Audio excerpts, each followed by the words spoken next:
Salut les amis, j'espère que vous allez bien, on se retrouve pour une nouvelle vidéo. Nous sommes à une semaine du retour des Madrilènes sur les terrains, donc ça sera le week-end prochain. On rappelle, et cette rencontre face au Celta Vigo, bon pour le moment toujours la trêve internationale qui vient à peine de démarrer avec les premiers matchs qui se sont joués hier et cette nuit aussi pour l'Amérique du Sud. On commence les amis avec les 2-1 des quotidiens madrilènes et évidemment c'est... Voilà, un séisme du côté de l'Espagne et dans le monde du tennis puisque Rafael Nadal a annoncé hier sa retraite. Voilà la une du quotidien Marca. Vamos Rafa. Il va donc disputer notamment la Coupe Davis en Espagne à Malaga dans quelques semaines et ça sera la fin après pour Rafa. Donc voilà une carrière immense pour Rafael Nadal qui d'ailleurs est un grand supporter du Real Madrid et évidemment le Real lui a rendu hommage avec un long communiqué qui a été publié sur le site officiel et sur les réseaux sociaux du club. La une du quotidien A, c'est la même chose. Gracias Rafa, merci Rafa, avec en photo, vous les voyez tout autour de la une du quotidien A, les 24 titres du Grand Chelem de Rafael Nadal, ce qui est quand même assez exceptionnel, et notamment évidemment les 14 titres sur la terre battue parisienne de Roland Garros.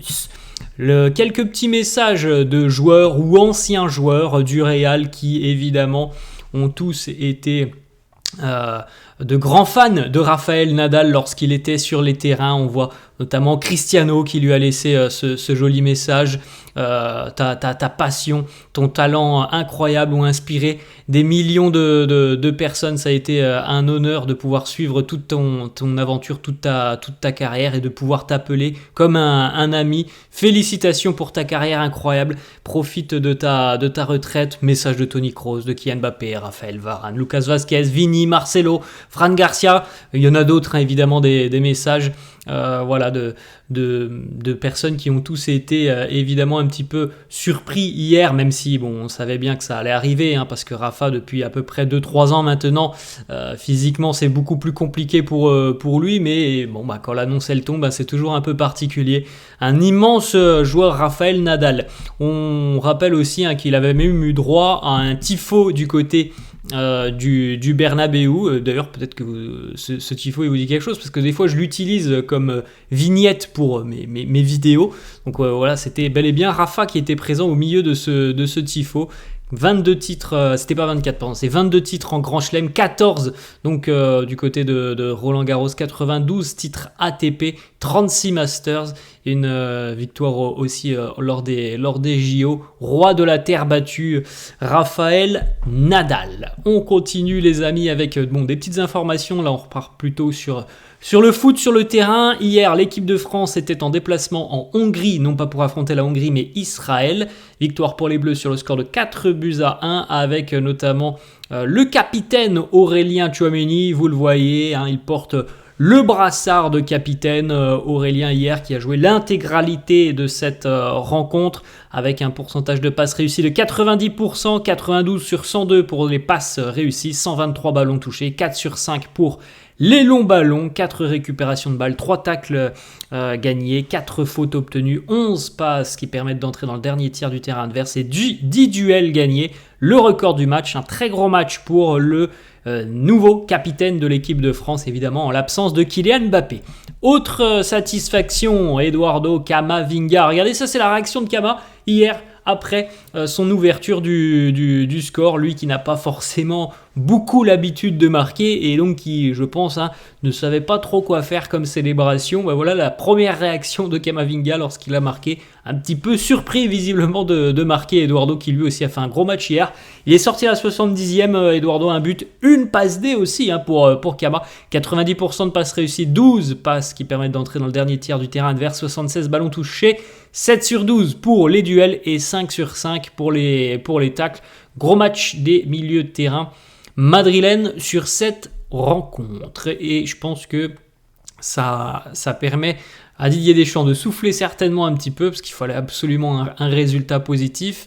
Et pour les joueurs, les joueurs madrilènes de l'équipe de France, c'est vraiment des gros points de gagner hier. Alors même si c'est pas l'adversaire le le plus dur que l'on peut connaître, hein, en face Israël, mais en tout cas là, ça assoit encore un peu plus la position de Kama et de Tchouaméni dans ce groupe de l'équipe de France.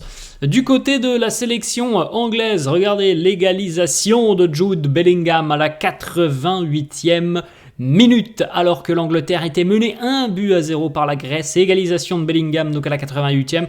Malheureusement pour les Anglais, ça ne suffira pas, hein. La Grèce va s'imposer hier grâce à Pavlidis qui marquera, je crois, la 94e. Une victoire complètement folle, hein. La Grèce qui s'impose en Angleterre, c'est assez dingue. En tout cas, lui, Bellingham, il a fait son match. Il a joué l'intégralité de la rencontre. Un but.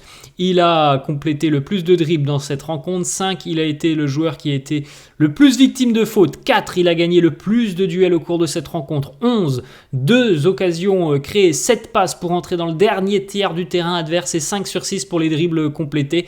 C'est un gros match pour Bellingham. Maintenant, c'est encore un peu quand même une faillite, hein, de la sélection anglaise hier à Wembley. On enchaîne les amis avec cette petite photo. Alors pour le moment, l'Espagne n'a pas joué. Je ne sais pas si c'est ce soir ou demain le match de l'Espagne. Bref, Dani Carvajal et Rodri ont été accueillis hier par la sélection espagnole avec une aie d'honneur pour les deux grands blessés, hein, de la sélection. Rodri, hein, qui s'était blessé déjà il y a à peu près un mois, et Dani Carvajal très récemment. Donc voilà, les petites photos, je pense que ça leur a fait beaucoup de bien aussi de retrouver leur coéquipier en sélection nationale, avec un accueil très chaleureux pour ces deux immenses joueurs. On poursuit les amis avec une petite déclaration de Fede Valverde qui nous dit tout simplement que parfois c'est peut-être un peu compliqué d'échanger avec Jude Bellingham. Il nous dit: je ne sais toujours pas comment on fait pour se parler avec Bellingham, mais on se comprend l'un et l'autre. Parfois, j'utilise Brahim Diaz en tant que traducteur. On enchaîne avec une autre information qui concerne Fede. Alors l'Uruguay n'a pas joué, hein, cette nuit, je crois que c'est ce soir que l'Uruguay doit jouer. Fede a vu son rôle et va voir son rôle encore devenir plus important dans le vestiaire. Tout le monde au sein du groupe madrilène pense qu'il va être le leader de ce Real après la blessure subie par Dani Carvajal. Bon, on connaît le joueur qui est Fede Valverde, on connaît aussi l'homme, et je pense, hein, qu'il deviendra capitaine du Real d'ici à quelques temps, Fede, mais on sait tous qu'il a déjà un rôle très important dans le vestiaire. C'est un leader sur et en dehors du terrain. On poursuit les amis avec deux informations. Carlo Ancelotti a été visiblement très clair. Il pense que l'équipe a besoin de se renforcer. Ce n'est pas uniquement dû aux blessures, mais aussi au calendrier qui est très serré et à la fatigue que les joueurs vont rencontrer. Il pense que la situation actuelle du club pourrait être affectés, et donc évidemment les objectifs, hein, pourraient être affectés. Donc il souhaite des recrues. Il y a eu une réunion entre Ancelotti, José Ángel Sánchez et Santiago Solari, et au terme de cette réunion, il en a été conclu donc que oui, il fallait des signatures, des renforts. Donc tous les trois qu'on vient de citer sont d'accord sur ce point. Maintenant, voilà, le mot est passé auprès du président Florentino Pérez, qui est le seul au final décisionnaire. Le décisionnaire ultime, c'est Florentino. On peut demander des recrues. Si Florentino il n'en veut pas, il n'y aura pas de recrues. Donc le mot il est passé. On verra ce qui se passera maintenant sur le prochain mercato. On a parlé beaucoup du mercato depuis le début de semaine. Ils vont recruter, ils ne recrutent pas. Il y a des discussions. Bref, le rendu, les amis, ça sera à la fin du mois de janvier ou même avant. On verra évidemment quelle est l'activité du Real sur le prochain mercato hivernal. On poursuit les amis avec une petite information. Comme sur la précédente trêve internationale, les joueurs non internationaux bénéficient de 5 jours de repos à partir donc d'hier. Retour à l'entraînement prévu mardi pour les joueurs madrilènes. Certains ont tout de même un travail personnalisé à effectuer pendant ce repos, comme par exemple Kylian Mbappé qui suit actuellement un programme personnalisé du préparateur physique Antonio Pintus visant à améliorer sa condition physique sur cette trêve internationale. Il s'agit d'une sorte de mini pré-saison composée d'une première partie purement physique avec des charges suivies de travail avec le ballon pour finir. le Français, comme on l'a déjà dit, a conscience d'avoir une marge de progression.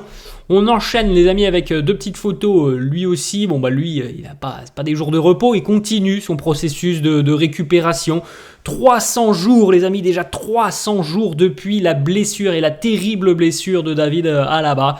Il est de retour sur les terrains, alors il n'y a pas encore les crampons, mais voilà, il commence à recourir des petits exercices physiques pour David Alaba, donc le retour est de plus en plus proche pour David Alaba, mais pour le moment, on n'est que sur on va dire ça comme ça, mais sur la dernière phase où on va le retrouver dans quelques semaines, je pense, maintenant intégrer le groupe lors des entraînements.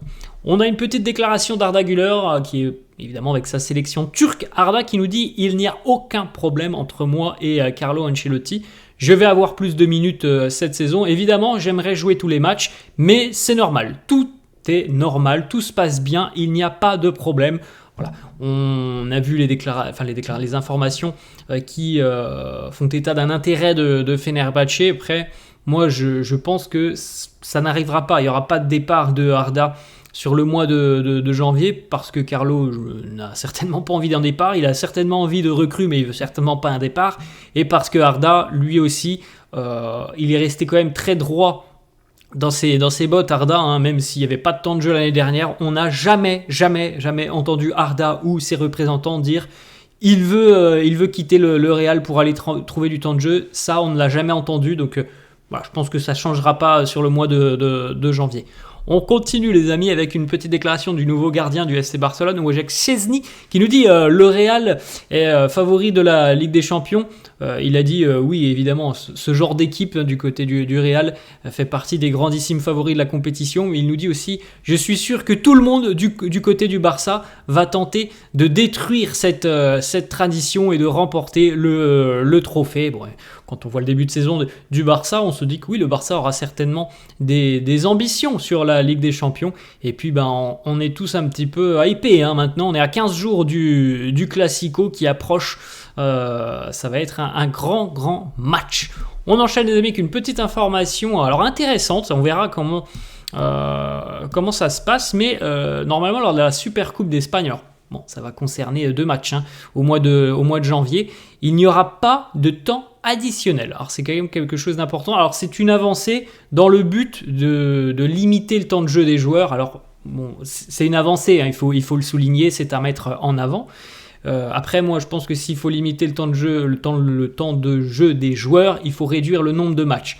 Bon, c'est une première avancée, je pense que c'est pas ce qui va faire qu'il y aura plus de blessures, mais en tout cas voilà, on a une petite considération de la fédération espagnole, donc on s'arrêtera à 45 minutes et 45 minutes sur cette Super Coupe d'Espagne. Espérons qu'il n'y aura pas trop de pépins physiques en seconde mi-temps, parce que quand on pense quand même qu'on a tous les changements maintenant, que c'est en général 3-4 minutes, il suffit qu'il y ait un joueur qui soit blessé pendant 2-3 minutes, ça fait quand même 8-10 minutes de temps de jeu où il se passe rien en seconde mi-temps. Donc si on s'arrête à 45, bon, ça sera évidemment du temps de jeu en moins. On verra comment ça se passera. Je pense que la meilleure solution, c'est évidemment qu'il y ait des échanges entre les clubs, la FIFA, les fédérations pour réduire le nombre de matchs. Mais en tout cas, voilà, une décision qui a été prise du côté de l'Espagne. Plus de temps additionnel lors de la Super Coupe d'Espagne. Donc ça concernera uniquement 2 matchs au mois de janvier. Voilà les amis, la fin de cette vidéo. J'espère que ça vous a plu. N'hésitez pas comme d'habitude à lâcher un petit pouce bleu. N'hésitez pas non plus à vous abonner à la chaîne. Merci à tous ceux qui le feront. Je vous souhaite une bonne journée et je vous dis à demain. Ciao.